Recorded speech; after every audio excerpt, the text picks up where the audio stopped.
Hello there, I'm the student, and this Monday I can show you some really big game-changing tactic in EU4 Winds of Change. In the following video, I'll show you how you can become the courier controller every single time with no RNG or luck, no exploits, no save scums, and with only a small time investment of around 20 years that stands in no proportion to the insane reward that you get for that. Because not only will you have the totally overpowered papal modifiers permanently, but also you'll be able to excommunicate literally everyone you want to, so that conquering Catholic nation gives you 50% less aggressive expansion on top of your national modifiers and on top of the 20% reduction from the courier bonus. And if you think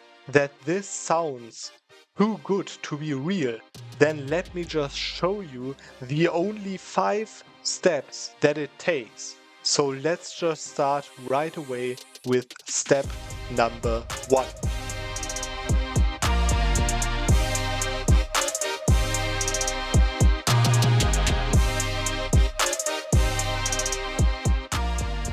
First, you need to go to your message settings in-game, go to religions, and then set the pop-up settings for a new pope to pop-up and pause, which is really important that you don't miss any papal elections and so that no time passes after a new papal election.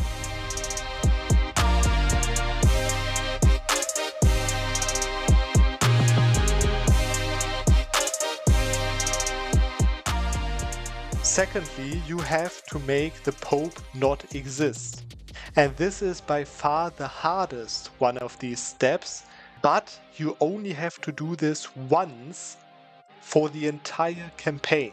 And it is so hard because if you feed Rome to a non-Catholic nation, for example, an Orthodox nation or something like that, or if you own Rome as a Catholic nation, then you of course get the event Return of Rome, and then you turn down the offer to returning the Papal State, which you of course don't want. In both cases, the Papal State will be released by any Catholic theocracy with more than one province, except of the Teutonic Order and the Livonian Order. So you need to take care of these Catholic theocracies first. But trust me, this is way easier than it seems. You just need to unlock the transfer subject H ability that lets you use claims bordering claims. Because then you can easily chain your claims to get CBs on the relevant nations or on their allies. And the nations you need to make non-existing or to make them an OPM would also work are in 1444 Cologne, Trier, Mainz, Münster, Utrecht, Verden, Würzburg, Liège and Magdeburg. And there is a really easy tactic for that, which is allying bordering nations that desire their land so that you can then feed those theocracies simply to their neighbors so that you don't get a single point of aggressive expansion from that. And then you can either dismantle the HRE or fight 1 or 2 wars to bankrupt the emperor so that you can even fight those nations in the HRE without any additional nations from the emperor.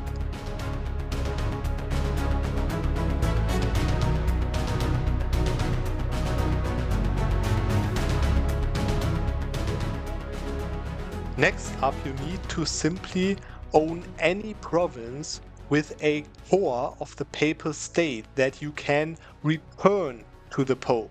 For example, the province south of Rome would be a really good one, and I would recommend to not do this on Rome itself, because then you get the super bad modifier Occupation of Rome that kills your papal influence completely. but instead you can simply feed Rome to any non-Catholic nation which also can be your subject.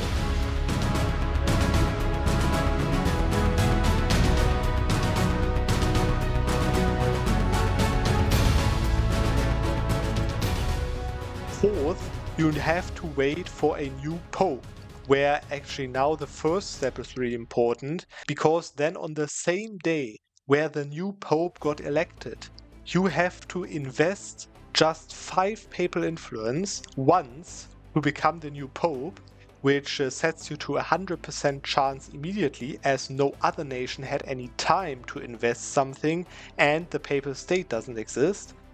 And then you need to return one province to the papal state. And that gives the papal state a new ruler, which of course triggers another papal election, as the papal state's ruler is the pope, right? But now, as you got 100% right just a second ago, you got to 100% chance of becoming the pope, right? That means that you are now the new Curia controller every single time you do that. And as a little side trick over here, you can take the papal legate Curia investment before you return the province to the Pope, as you cannot use it if you are the Curia controller yourself, because that way you keep that modifier and get in total +2 diplomatic reputation and -20% diplomatic annexation costs, instead of only half otherwise.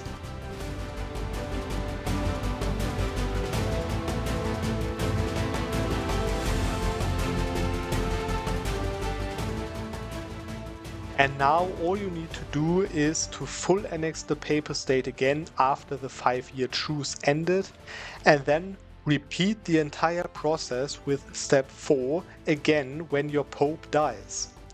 Which, by the way, the pope seems to definitely live way longer when the papal state doesn't exist. So you don't have to do that every 10 years, more like every 30 years. So you can see after all that the repeating steps are super easy once you're done the hardest step 2 already once in the game. And I think all I have to say right now to end this up is happy modifier stacking. So I hope you enjoyed the video for today, and as always, we are going to see on the next Monday.